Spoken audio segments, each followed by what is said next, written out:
un chant d'amour.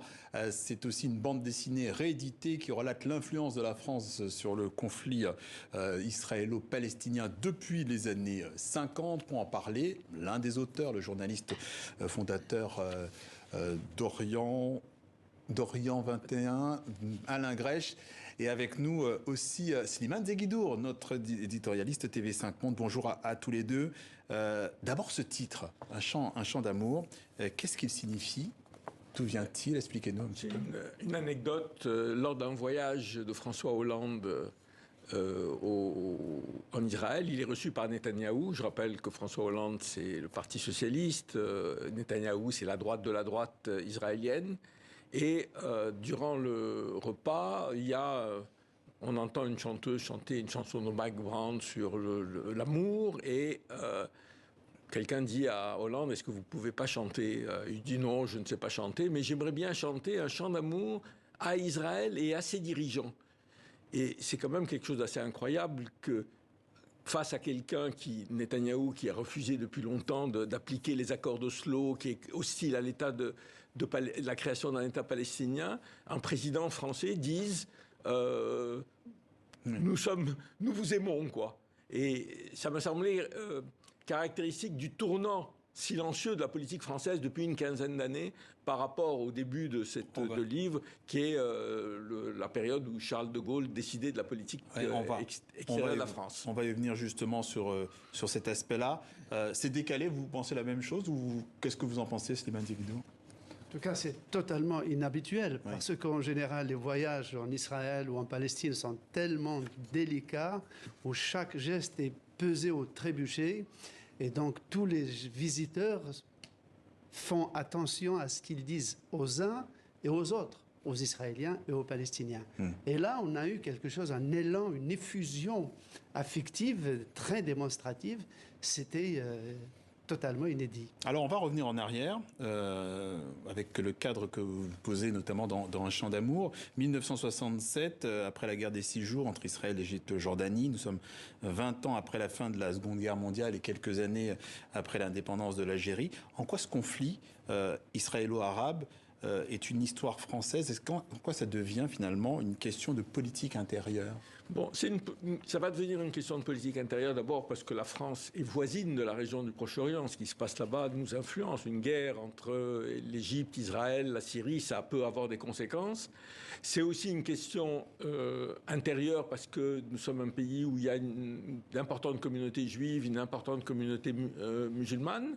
Et puis parce qu'il y a toujours eu des relations spéciales entre la France et l'Orient, c'est-à-dire qui remontent bien avant le colonialisme, qui remontent aux croisades, etc. Et donc très vite, ça va prendre un tour polémique parce qu'on va avoir une figure assez étonnante qui est celle du général de Gaulle, qui va prendre une position totalement à l'opposé de celle des alliés européens et occidentaux. Il dit une chose très simple. De Gaulle est un admirateur d'Israël. Il a une grande admiration pour le sionisme, pour Ben Gourion, etc.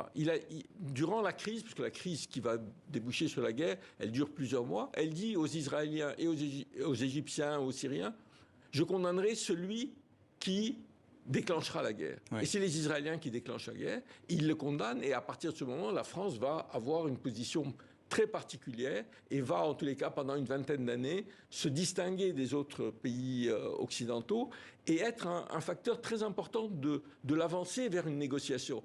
Une voix plus entendue, peut-être, ou pas ? Une voix plus entendue. Alors bon, à l'époque, sans doute, la France pesait plus qu'elle ne pèse aujourd'hui, mais elle est plus entendue aussi parce qu'elle est originale. C'est-à-dire, la France n'est pas en dehors du camp occidental, elle n'est pas alliée à l'Union soviétique, et en même temps, elle dit quelque chose, il faut appliquer le droit international. Et le droit international, c'est la reconnaissance d'Israël, bien sûr, mais c'est aussi la reconnaissance des Palestiniens. Et, c'est-à-dire, quand on écoute, il a donné une fameuse conférence de presse en novembre 67, de Gaulle, et il dit une chose, c'est vraiment prémonitoire. Il dit, Israël organise dans les territoires qu'il occupe, il organise l'occupation, ce qui ne peut pas aller sans oppression, sans arrestation, etc. En retour, il y a une résistance qu'Israël va qualifier de terrorisme. Et il a résumé en une phrase la réalité du conflit de ce moment-là jusqu'à aujourd'hui. Oui. Vous avez dit, Charles de Gaulle était donc admirateur d'Israël. 1967, Slimane Zeguidour, c'est aussi l'embargo sur les armes décidé avec quelles conséquences ? C'est-à-dire que la guerre des 6 jours qui a été remportée par Israël a été remportée essentiellement grâce à des armes françaises, notamment de l'aviation française. Derrière cela, la France a aidé Israël à accéder à l'arme atomique. Donc la France était très engagée à cela. Voilà pourquoi De Gaulle a décidé, en cohérence avec ce que rappelait Alain Grèche, à savoir le respect du droit international, et donc donner des limites au soutien à Israël, eh bien, il a imposé un embargo sur les armes pour Israël et en même temps un arrêt de la coopération nucléaire, mais déjà Israël était suffisamment affranchi de l'aide française. Mais pour revenir à votre question à Alain Grèche, à savoir l'intérêt de la France, pourquoi c'est une affaire intérieure, je crois qu'un des sous-bassements à cet intérêt, c'est aussi une double mauvaise conscience. À cause de Vichy, il y a une mauvaise conscience vis-à-vis des Juifs. Et à cause de la guerre d'Algérie et de la colonisation, il y a une mauvaise conscience envers les Arabes.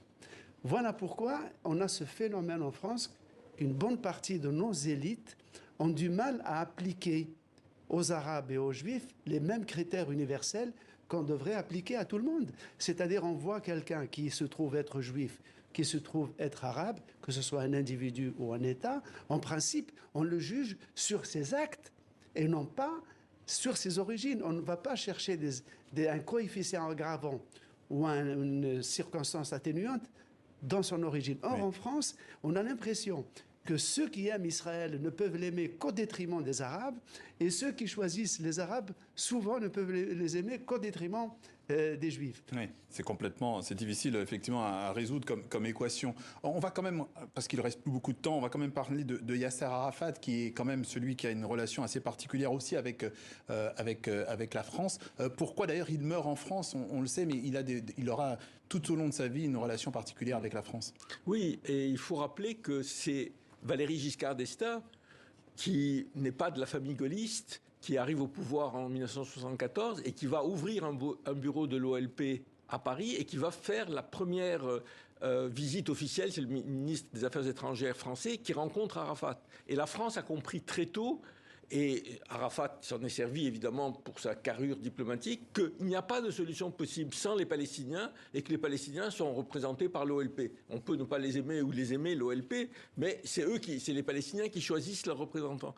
Et donc à partir de ce moment, il y a eu toute une série d'étapes, dont la dernière, c'est la visite de Yasser Arafat à Paris, invité par François Mitterrand, qui est aussi un ami d'Israël, et qui consolide cette relation. Et le fait que la France a consolidé cette relation, c'est ce qui a permis la négociation. C'est à partir du moment où les Palestiniens ont une perspective politique, diplomatique, qu'ils s'ouvrent, qu'ils renoncent au détournement d'avions, etc., et qu'ils rentrent dans la négociation. Malheureusement, Alain Grèche, on ne pourra pas aller plus loin parce qu'on est arrivé au bout du temps. On rappelle donc ce roman illustré, réédité, Un chant d'amour, paru aux éditions Libère. Voilà, vous l'avez dit. Merci d'être passé par le journal de TV5 Monde. Merci également à vous, à Slimane Zegoudour. Merci pour cette conversation.